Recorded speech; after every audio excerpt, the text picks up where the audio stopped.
Hi guys, welcome to my YouTube channel. So ఈ వీడియోలో నేను టొమాటో రసం రెసిపీ చూపిస్తున్నాను.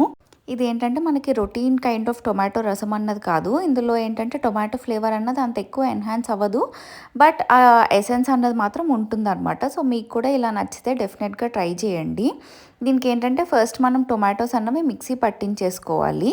నేను ఇక్కడ 2 to 3 టొమాటోస్ తీసుకున్నాను, బాగా పండినవి. అవి అన్నీ కూడా నేను రసం పాట్లో వేసేసుకొని తగినంత వాటర్ వేసుకున్నాను. నెక్స్ట్ వచ్చేసి మనము ఈ కరివేపాకు, జీలకర్ర అండ్ పెప్పర్ వేసుకోవాలి. మిరియాలు ఉంటే వేసుకోండి, లేదా పెప్పర్ పౌడర్ డైరెక్ట్గా రసంలో వేసేయచ్చు. నేను ఇక్కడ కొంచెం అండ్ రసంలో కొంచెం వేసాను. అండ్ ఇందులోనే వెల్లుల్లి కూడా వేసి దంచుకొని పెట్టుకోవాలన్నమాట. ఇప్పుడు స్టవ్ పైన ఇందాక మనం వేసుకున్న టొమాటో ప్యూరీ అదంతా ఉంది కదా, అదంతా కూడా స్టవ్ పైన పెట్టేసుకోవాలి. ఇందులోనే కొంచెం టర్మరిక్ అండ్ సాల్ట్ వేసుకోవాలన్నమాట. మీ దగ్గర కానీ రాక్ సాల్ట్, గడ్డ ఉప్పు ఉంటే అది వేయండి, అది చాలా ఫ్లేవర్ ఇస్తుంది నార్మల్ సాల్ట్ కన్నా కూడా. సో ఇది బాగా మరగనివ్వాలన్నమాట, ఒక పొంగు రానివ్వాలి దీనికి. నేను ఇక్కడ ఏంటంటే పాట్ చేంజ్ చేసేసాను, అది కొంచెం చిన్నదైపోయింది అని చెప్పి. నెక్స్ట్ ఇందులోనే కొంచెం చింతపండు రసం అన్నది వేసుకున్నాను, ఎందుకంటే ఇవి హైబ్రిడ్ టొమాటోస్ కాబట్టి.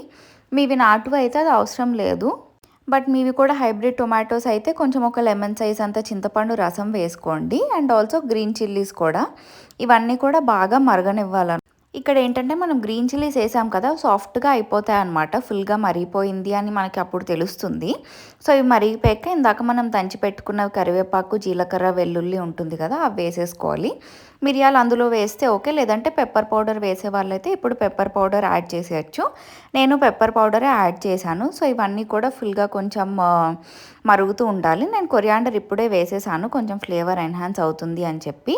నెక్స్ట్ దీనికి పోపు కోసం రెడీ చేసుకోవాలన్నమాట. పోపుకి ఏంటంటే ఆయిల్ వేసి, నార్మల్ పోపు మనం ఎప్పుడు వేసుకున్నది, ఆవాలు, జీలకర్ర అండ్ నేను మెంతులు వేస్తాను రసంలో ఎప్పుడు. సో మెంతులు వేసాను అండ్ రెడ్ చిల్లీస్ అండ్ కరివేపాకు అండ్ ఆల్సో నేను పోపులో ఆనియన్స్ కూడా వేసాను అనమాట. మీకు నచ్చితే వేయచ్చు, లేదంటే స్కిప్ చేయొచ్చు. అండ్ ఆల్సో కొంచెం ఇంగువ ఫ్లేవర్ అన్న చాలా బాగుంటుంది రసంలోకి.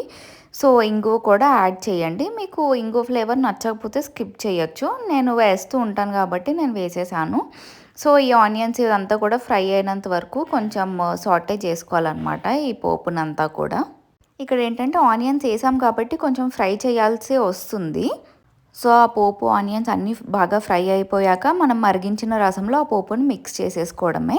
అంతే, మన రసం అన్నది కంప్లీట్ అయిపోయింది. చాలా అంటే చాలా ఈజీ, ఎక్కువ టైం కూడా తీసుకోదు ఇది, బట్ డిఫరెంట్ ఉంటుంది అనమాట. ఎప్పుడు రొటీన్ టైపే కాకుండా ఇలా ట్రై చేసి చూడండి, చాలా అంటే చాలా బాగుంటుంది. మీ వాళ్ళకు కూడా చాలా నచ్చుతుంది. And for more such videos please to subscribe.